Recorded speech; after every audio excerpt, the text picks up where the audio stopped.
waxaa jira siro kala duwan oo ninku uu ka qariyo haweenaydiisa ee kuwaasi maxay yihiin?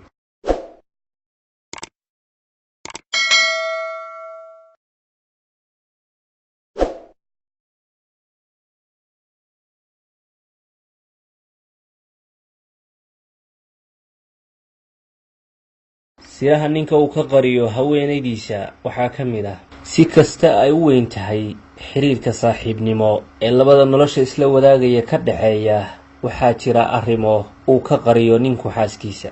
arrimahaasna wuxuu kaaga qarinaya waxa weeye ama xaaskiisa uga qarinayo uu ilaalinayo shucuurteeda ama uu ka cabsanayo haweenaydiisa amarkeeda isagoon arrimahan dan kale ka lahayn ayuu sidaas uga qarinaya. siraha ay raggu ka qariyaan xaasaskooda waxaa ka mid ah la kaftanka iyo la haasaawida ay la haasaawaan dumar kale.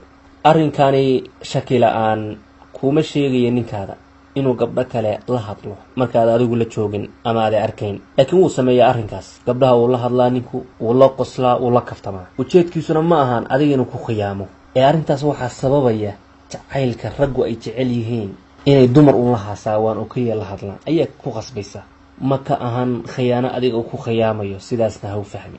caalamkan nin ku nool ma jiro oo haweenay aan la kaftimin oo aan la haasaawin walow damboysa kalaan hadduu doonaye. taasi waa inay haweenaydu niyadda gashataa oo ay ogaataa. waa arrin u muhiima oo wax badan kaa fududaynaya inaad ismashquulisidna ka hortagaya. sirta kale waxa weeye ninkaadu wuu ka yaabaa ama wuu qoonsadaa timahaada markay kulmaan oo ay qallalan yihiin. laga yaabo inuusan kuu sheegin arrinkaas, laakiin wuu u dulqaadanaya, wuuna isku celinaya. halka waxaa kaaga soo baxaya inaad weydiisid qaab dhigeelka uu jecel yahay ee timahaada inaad ka dhig. qaabkan inaad u yuubtid kuwaa necib, waxaa laga yaaba ninkaadu inuu qoonsanayo. qaabkan inay u kala daadsan yihiin oo u kala diifaysan yihiin nin baa nacaya. weydii waana ogaataa, asagoo kuu sheegi mayo sirta noocaan. waxaa kaloo sirtaa ka mid ah wuxuu jecel yahay ninku erayada ammaanta ah weliba xaddhaafka ah. xiriirkiina hadduu dheeraaday oo wada noolaanshihiinu waxyaalo badan buu sababaya oo isbedela.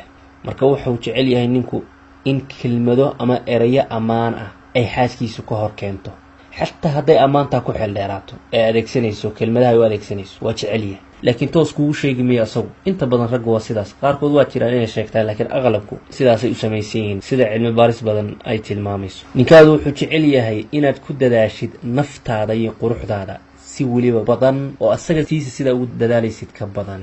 waa arrin sugan sida aad tahay inuu kugu jecel yahay, laakiin wuxuu sii jecel yahay inuu ku arko inaad tahay haweenay naf ahaan degan, nafteeda la heshiisa oo qurux iyo deganaashatii ugu wanaagsanayd ku dul sugan, oo dhiiri gelinaysa shakhsiyadeeda, muujinaysa muhiimadda ra'yigeeda. inaad saad noqotid buu ninkaadu jecel yahay, laakiin toos kugu sheegi mayo. rubama laga yaabaa sidaa khilaafkeeda mararka qaarkood inuu kuu sheego ku dhaho haweenay ayadoo isku mashquulshay ma fiicna, laakiin ogow hadalkiisaas mid fadhiya maaha. cagsiga ayuu jecel yahay, sida ka duwan. ninku wuxuu jecel yahay deganaanshaha iyo dhib la'aanta. maalin dheer buu soo dadaalay, xataa hadduusan shaqayn dhib kala haysta. wuxuu dareemayaa markaa waqti inuu helo isagoo lala hadlin, isagoo wax loo sheegin, wax yar inuu nasto aamusnaada ayuu jecel yahay markuu guriga imaado. marka ha isku dayin markuu yimaadaba inaad hadal ka horkeentid, oo hadal wanaagsan ba ha ahaadee. taana waxaa kasii daranba haddaad muran iyo dhibaato iyo mushkilad ka horkeentid. wuxuu jecel yahay ninku inuu xoogaa xataa ku nasto suuliga lagu qubaysto ama gaariga hadduu gaari wato wey. marka yaro u deji markuu guriga imaado. waxaad u sheeganaysid, waxaad kala hadlaysid dib u dhig. asagu laakiin marka horeba kuu sheegi mayo arrinkaas, waa siruu kaa qarinayo. waxaa kaloosan kuu sheegayn yoolkiisa ah inuu ku fakero waxyaalo fog